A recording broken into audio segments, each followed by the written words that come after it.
we're gonna set the glass. It's a little bigger today. Let me get it right here. Okay.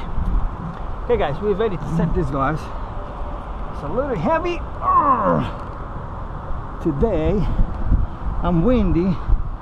It's a little difficult today. I'm gonna go right there.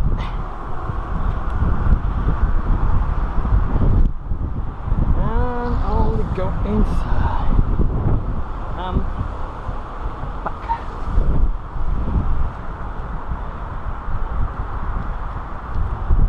Okay.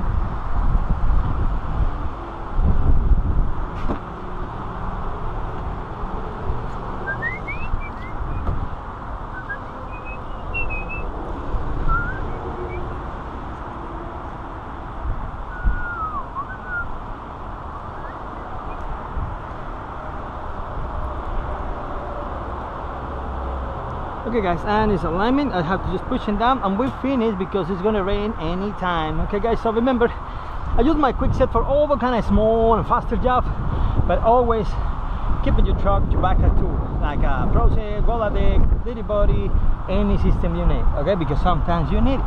Okay guys, so see you next shot.